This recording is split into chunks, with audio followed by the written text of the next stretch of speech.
فتح مکہ کا موقع تھا، عجیب حالات درپیش ہوئے. اسلام کا جھنڈا حضرت سعد ابن عبادہ رضی اللہ تعالیٰ عنہ کے پاس تھا، بڑے عظیم صحابی. بدر کے موقع پر جس آدمی نے اپنے جذبات سے ماحول گرما دیا وہ حضرت سعد بن عبادہ. ہمیشہ اگلی صفوں میں مجاہدوں کی رہنے والے، مال خرچ کرنے والے، نڈار آدمی، لیکن جھنڈا ان کے ہاتھ میں تھا. حالات کچھ اس طرح کے پیدا ہوئے کہ بعض لوگوں نے مطالبہ کیا ان سے جھنڈا لیا جائے، اور کوئی معقول وجہ نہیں تھی، لیکن بعض اوقات نا حالات ایسے بن جاتے ہیں. اب حضور علیہ السلام کی بارگاہ سے مطالبہ ہو رہا ہے کہ آپ جناب سعد بن عبادہ سے جھنڈا لے لیں. یہ نوجوانوں سے بالخصوص عرض کروں گا کہ علم بھی تبھی بندے کو فائدہ دیتا ہے جب اس کے ساتھ کچھ بندے کو شعور بھی ہو. ہنر بھی تبھی فائدہ دیتا ہے جب اس کے ساتھ کچھ نہ کچھ دانائی بھی ہو. شیخ سعدی فرمایا کرتے تھے ایک من علم ہونا تو سنبھالنے کے لیے 10 من عقل کی بھی ضرورت ہوتی، ورنہ ضائع ہو جاتا ہے سارا. دانائی، تدبر. یہ دیکھیے امی لقبی محبوب سے ہم نے دانائی سیکھنی ہے، تدبر سیکھنا ہے، فہم و فراست سیکھنی ہے. زندگی میں شعور کس کو کہتے ہیں یہ حضور ہمیں سکھائیں کہ جناب حضرت سعد بن عبادہ کو اتارنا ہے. اب بڑے بڑے دانا صحابہ کہہ رہے تھے یا رسول اللہ کوئی ایسی بات نہیں ہے، حالات اس طرح کے ہیں، کیسے یہ فیصلہ کریں. حضور نے فرمایا کوئی مشکل نہیں، اتار دیتے ہیں، بدل دیتے ہیں، ان سے منصب لے لیتے ہیں. یا رسول اللہ یہ آسان نہیں ہے، کیسے؟ فرمایا ابھی دیکھنا تم. یہ اللہ تعالیٰ نے میرے محبوب کو حکمت کی خزانوں کی کنجیاں عطا فرمائی. نبی کریم علیہ السلام نے فرمایا سعد بن عبادہ جھنڈا دے دیں آپ واپس. اب آپ لشکر کے علم بردار نہیں رہے. انہوں نے بوجھل ہاتھوں سے جھنڈا تھاما ہوا تھا، پریشان تھے کہ کوئی ایسی بات نہیں. جب حضور نے کہا دیں تو وہ غلام تھے. سانو قید سجن دا کہنا ہے، وہ جینج رکھے ایسا اونج رہنا ہے. انہیں اسی وقت جھنڈا تھما دیا، خوش ہو کے تھما دیا. لیکن یہ میرے محبوب کی حکمت ہے. محبوب نے جناب سعد بن عبادہ سے جھنڈا لیا اور قریب ان کے جوان بیٹے کھڑے تھے، محبوب نے جھنڈا انہیں دے دیا. فرمایا کمان تیرے ہاتھ میں ہے. باپ کا قد اس وقت 10 فٹ زمین سے اونچا ہو جاتا ہے جب اس کا بیٹا اس کی جگہ پہ بیٹھ جاتا ہے. وہ کہتا ہے میری فکر گئی، میں اب بے فکر ہوں. جب انہی کے بیٹے کو وہ منصب ملا تو اب حضرت سعد بن عبادہ کے چہرے کی کیفیت یہ تھی کہ وہ گویا اپنی آنکھوں اور اپنے چہرے سے بتا رہے تھے میں تو خود جھنڈا پکڑ کے اتنا راضی نہیں تھا جتنا اپنے بیٹے کے ہاتھ میں دیکھ کے راضی. یہ آپ تدبر سیکھیں. میں اپنے نوجوانوں کو دیکھتا ہوں جذباتی مزاج، بھاگتے دوڑتے، بے چین، پریشان، الجھے ہوئے. ابھی میں ملک سے باہر تھا، میرے ساتھ اکثر ایسے ہوتا ہے. بیرون ملک جو لوگ ہوتے ہیں نا وہ زیادہ پریشان ہوتے ہیں پاکستان کے حالات کو لے کر، وہ زیادہ خبریں دیکھتے ہیں. تو ایک صاحب مجھ سے کہنے لگے پاکستان کے حالات. میں نے کہا بالکل ٹھیک ہے، یہ اتار چڑھاؤ ہے، زندگی کے ساتھ چلتا ہے. بے چینی نہیں، بے قراری نہیں، الجھاؤ نہیں، ہر وقت کا اضطراب نہیں. دانائی، تدبر، حکمت، معاملہ فہمی، یہ ہمیں ہمارے رسول پاک نے عطا فرمائی. آپ اپنی زندگی کو سلیقے سے گزاریں، قیمتی بنائیں. آپ اپنے وجود سے بڑا کام لے سکتے ہیں، لیکن کیا ہے؟ دانائی نہیں ہے. جذباتی مزاج اور جذباتی پن ہماری طبیعتوں کا حصہ ہے. جذباتی فیصلے، جذباتی باتیں. ہمارے دیہاتوں میں چودھری فیصلہ کس کے حق میں کرتے ہیں؟ جو پہلے آ جائے. وہ سچا ہے یا جھوٹا ہے؟ پہلے گیا ہے، بس انہیں مینوں پہلا آخیا تسی تے آئے ہی نہیں، اسی بات میں فیصلہ دے دیا. دانائی، تدبر، یہ رسول اللہ صلی اللہ علیہ وسلم نے ہمیں سکھایا. امی لقبی ہیں حضور. اور دوسری بات، انسان کے پاس جو سب سے قیمتی چیز ہوتی ہے نا وہ اس کا کردار ہوتا ہے. آپ نے زندگی میں نقوش کیا چھوڑے؟ آپ جہاں رکے، جہاں بیٹھے، یہ ایسا تو نہیں زندگی میں کہ یہ 10 دوست پرانے، یہ 10 دوست آج کل کے ہیں اور ان کے درمیان بھی غیبتیں جاری ہیں، بس کام ختم ہونے کے قریب ہے اور پھر اس کے بعد اور کوئی 4 دوست ہم تلاش کریں گے. اچھے نقوش نہیں چھوڑتے.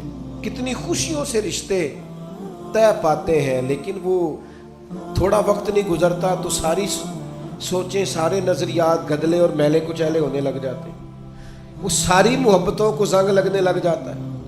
عظمت کردار، بلندی، آپ کے افکار، آپ کا اچھا گمان، آپ کی سوچیں، آپ حیران ہوں گے اللہ تعالیٰ نے نبی پاک کا وجود ہی معجزہ بنایا ہے، لیکن جب حضور کے اپنوں نے دلیل مانگی نا، اپنوں کو مطمئن کرنا بڑا مشکل کام ہوتا ہے۔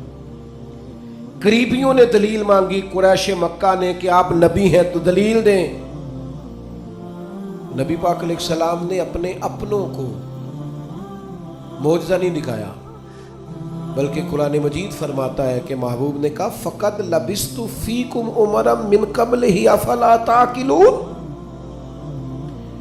میں کوئی باہر سے نہیں آیا، میں نے اپنی اس سے پہلے کی ساری عمر تمہارے درمیان گزاری ہے، 40 سال یہاں گزارے، اپنے ماں کی گود میں بھی، نانا کے کندھوں میں بھی، جناب خدیجہ کا دولہا بن کے بھی، بیٹیوں کا باپ بن کے بھی، میں نے سارا وقت تمہارے بیچ گزارا، افلا تعقلون، تمہیں عقل نہیں؟ گویا محبوب ان سے فرما رہے ہیں کہ میری جیسا سچا ہے تو لا کے دکھاؤ، باہر سے نہیں آیا، تمہارے درمیان رہا ہوں۔ یار یہ مشکل کام ہوتا ہے، چاروں جانب ماحول خراب اور بندہ پھر ٹھیک رہے۔ اکثر لوگ تو اپنے بچے کی غلطی نہیں نکالتے، کہتے دوستوں نے خراب کر دیا، اماں کہتی ہے منڈا میرا ٹھیک سی،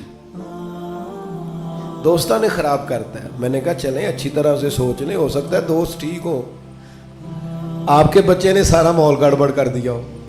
یہ جان چھڑانا تو آسان ہے، لیکن سارے ماحول کے اندر کردار کی عظمت۔ جب نبی پاک علیہ السلام نے مختلف بادشاہوں کو خطوط لکھے نا، اسلام قبول کر لو، تو کیسر روم کو بھی خط لکھا۔ کیسر سیانا آدمی تھا، سیانے لوگ جو ہوتے ہیں وہ زمینی حقائق دیکھتے ہیں، جذباتی فیصلے نہیں کرتے، وہ معاملہ فہم ہوتے ہیں۔ آج کل جس طرح میں اور آپ ہیں نا تصویروں کے اندر زندگی گزار رہے ہیں، لائکس، ویوز، کمنٹس، اسی پر زندہ ہے۔ لوگ ان پر وقت نہیں گزارتے تھے، اس سمجھدار لوگ۔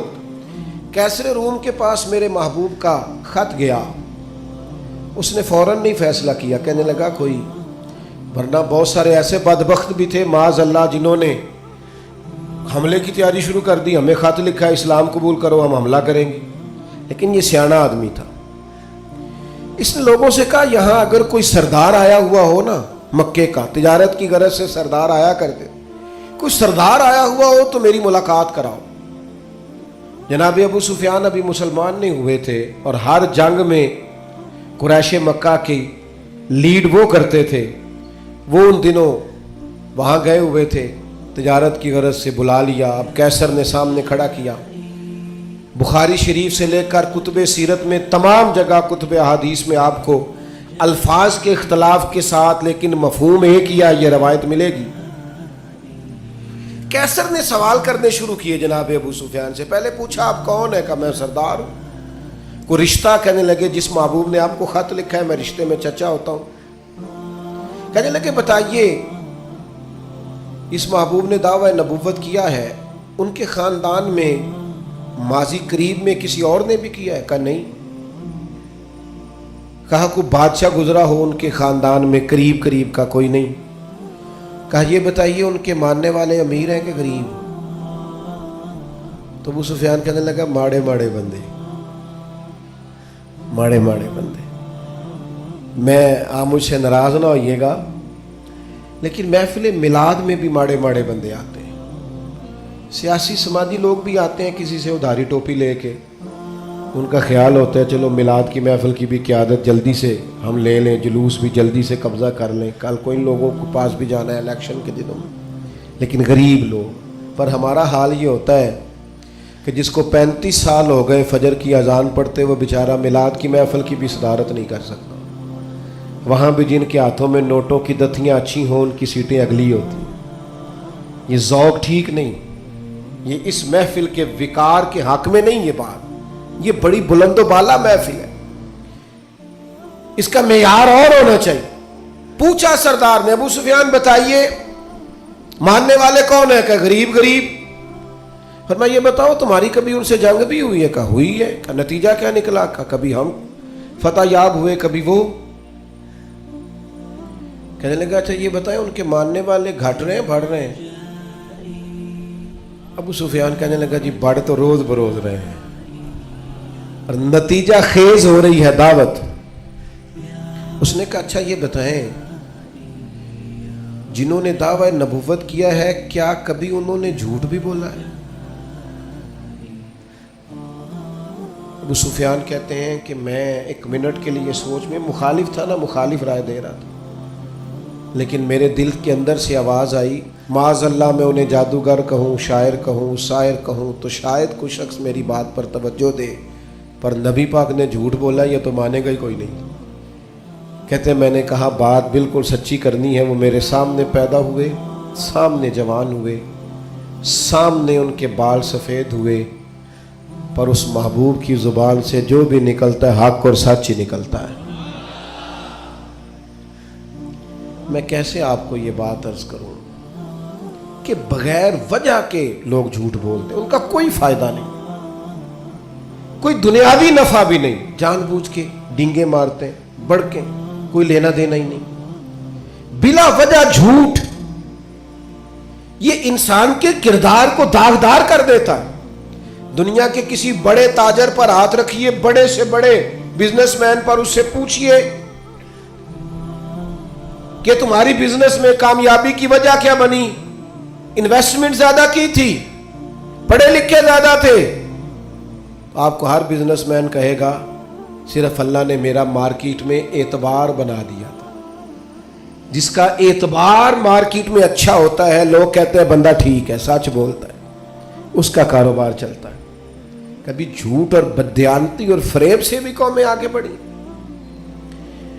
ابو سفیان کہتے ہیں مجھ سے پوچھا، ایک سوال یہ بھی تھا ان سوالوں میں کہ خاندان کیسا ہے؟ تو میں نے کہا خاندان تو قریشی اور ہاشمی ہے، اعلیٰ خاندان محبوب کا۔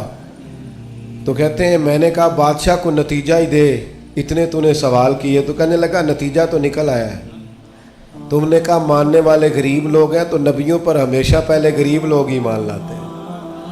تم نے کہا ماننے والے بڑھ رہے ہیں، تو یہ ان کی صداقت کی دلیل ہے کہ ہر روز دعوت اور پیغام اور ماننے والے بڑھ رہے ہیں۔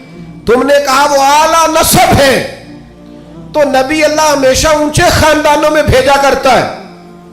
تم نے کہا انہوں نے کبھی جھوٹ نہیں بولا، تو سردار سچ بتانا، جو بندہ بندوں سے جھوٹ نہیں بولتا وہ یہ جھوٹ کیوں بولے گا کہ میں اللہ کا رسول بن کے آیا؟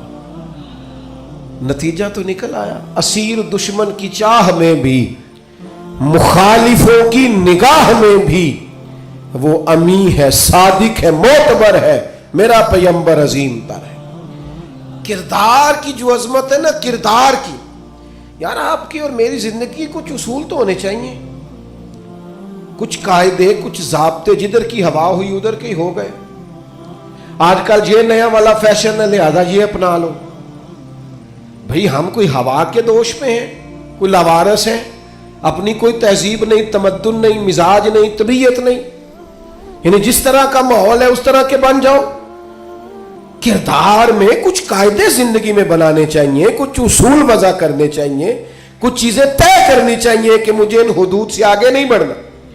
مومن کی اپنی ایک ذاتی شخصیت ہوتی، اس کا ایک اپنا رکھ رکھاؤ ہوتا ہے، اس کی اپنی ایک وفاداری ہوتی۔ آپ جائیے اپنے بزرگوں سے ملیے، دیہاتوں کے لوگ کیا کہتے ہیں؟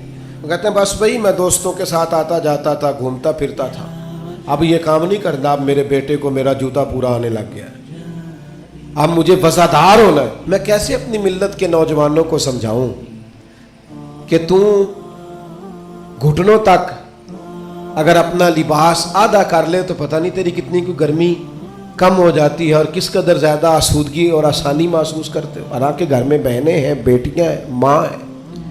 بندے کی ایک اپنی وفاداری بھی ہونی چاہیے، اس کے کچھ قاعدے، ضابطے، اٹھنا بیٹھنا، اصول بھی ہونے چاہیے۔